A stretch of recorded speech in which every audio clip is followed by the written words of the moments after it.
प्रिय छात्रों, आज हम धर्मवीर भारती रचित कनुप्रिया के पहले गीत का अध्ययन करेंगे। कनुप्रिया का यह पहला गीत उनके काव्य संकलन में पूर्व राग से संबंधित है या पूर्व राग शीर्षक के अंतर्गत संकलित है। पहला गीत का जब हम अध्ययन करते हैं तो ज्ञात होता है कि यह गीत नवीन सृष्टि से या कहें नवीन दृष्टि से प्रतीकों तथा बिंब विधान से परिपूर्ण है। इस रचना का समय छायावाद तथा नवलेखन के संधि स्थल का रहा है। इस गीत में हमें दर्शन की भावना के साथ साथ किसी न किसी रूप में प्रकृति के माध्यम से नर नारी के घनिष्ठ प्रणय भाव को दर्शित कराता है। यह गीत पूर्व राग से संबंधित है, जैसा कि पूर्व में ही स्पष्ट किया जा चुका है। इसमें प्रणय, आकुलता, आकांक्षा दर्शनीय है। यौवन के आते ही नर नारी परस्पर आकर्षण तथा घनिष्ठता का भाव अपने अपने हृदय में संजोते हैं। इन्हीं भावों को प्रकृति के माध्यम से कवि ने स्पष्ट किया है।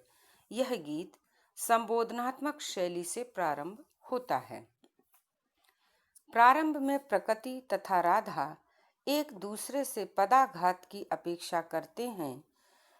पथ के निकट अशोक का पावन वृक्ष राधा के चरणों की प्रतीक्षा में जन्मों से पुष्पहीन खड़ा है। राधा अशोक वृक्ष को पदाघात करती हुई कहती है कि तुम यह क्यों कहते हो कि तुम मेरे चरण स्पर्श की प्रतीक्षा में अर्थात मेरा सानिध्य पाने के लिए जन्मों से पुष्पहीन खड़े होकर प्रतीक्षा कर रहे हो, बल्कि तुमने ही नहीं बल्कि मैंने भी तुम्हारा सानिध्य पाने के लिए अपने आप को अनेकों बार आत्मविस्मृत कर दिया है। अर्थात तुम्हें पाने के लिए, तुम्हारा सानिध्य पाने के लिए, तुम में समा जाने के लिए न जाने कितने जन्मों की प्रतीक्षा या कहें तपस्या की है। वार्तालाप से स्पष्ट है कि प्रकृति और राधा का घनिष्ठ संबंध है।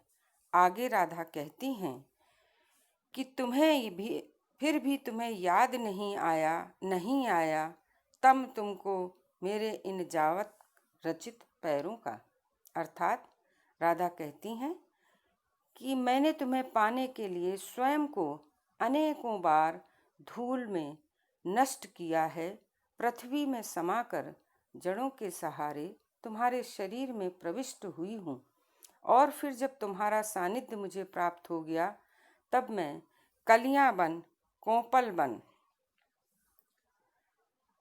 तथा लाली बनकर संसार में छा गई।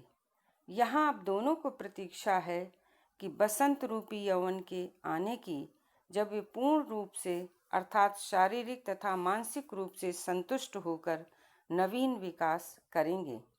आगे राधा कहती है कि शायद तुमने मुझे नहीं पहचाना, मैं तो मधुमास की प्रतीक्षा में थी कि वह कब आए और कब तुम मेरे सानिध्य से पुष्पित हो जाओ। समर्पण तो मेरा था अशोक वृक्ष अर्थात कनु, तुम क्यों कहते हो कि तुम मेरी प्रतीक्षा में खड़े थे? प्रतीक्षा तो मेरी थी, इंतजार तो मेरा था। राधा अनेक बार, अनेक जन्मों में गहरे उतरकर मधुमास की प्रतीक्षा में अशोक वृक्ष अर्थात कनु के रेशों में उसका अंग बनकर सोई है, किंतु अशोक का वृक्ष विस्मरणशील है। वह प्रेम करके भूल जाता है। वह तो अपनी ही साधना में, कर्म में लीन रहा, उसे मेरा ध्यान ही नहीं रहा। यह जो मेरे महावर लगे पाँव हैं, ये प्रतीक हैं हमारे प्रेम का कि मैं केवल तुम ही में हूँ और तुम मुझ में हो। हमें कोई भी पृथक नहीं कर सकता। इसकी लालिमा तुम्हारे प्रति अनुराग को स्पष्ट करती है। अब तक मैं तुम्हारे भीतर सोई हुई थी, किंतु अब जब मधुमास आ गया है तो मैं तुम्हारे साथ पंख पसार कर उड़ूंगी। यह लाल लाल गुच्छे तथा कलियां जो कि मेरा प्रेम पाकर प्रसन्न चित्त हैं, ये सब मेरा ही विकास है। जब प्रिय और प्रिया जो है प्रिय का प्रेम पा लेती है, तब उसके हृदय की सुषुप्त कामनाएं जागृत होकर महत्वाकांक्षा के आकाश में स्वच्छंद होकर उड़ने लगती हैं, विचरने लगती हैं। अशोक का वृक्ष प्रतीक्षा में खड़ा है। वर्षों से पुष्पहीन उसे प्रतीक्षा है कनुप्रिया की, किंतु इसके विपरीत राधा भी उसी प्रकार से तथा उतना ही प्रणय भाव लिए मधुमास की प्रतीक्षा कर रही है, जब दोनों मिलकर एकाकार हो जाएंगे एवं नवीन विकास के पथ की ओर अग्रसर होंगे। इस पहले गीत की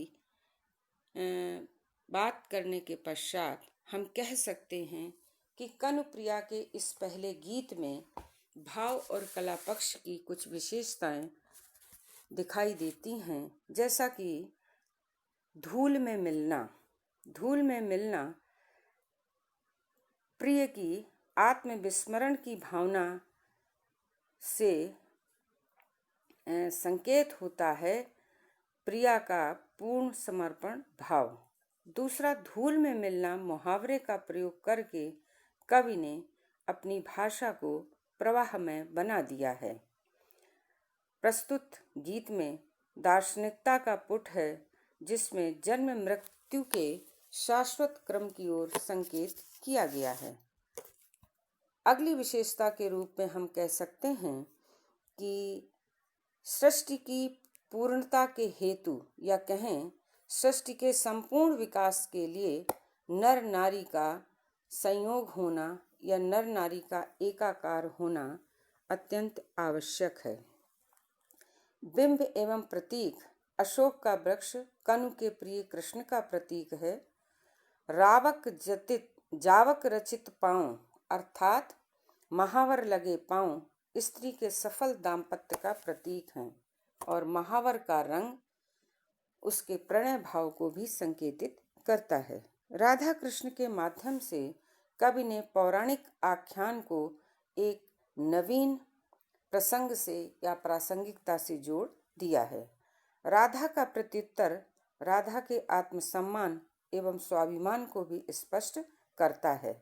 भाषा अत्यंत सहज और सरल है, और अंत में हम कह सकते हैं कि कवि ने की जो ये रचना है वो मुक्त छंद से युक्त है।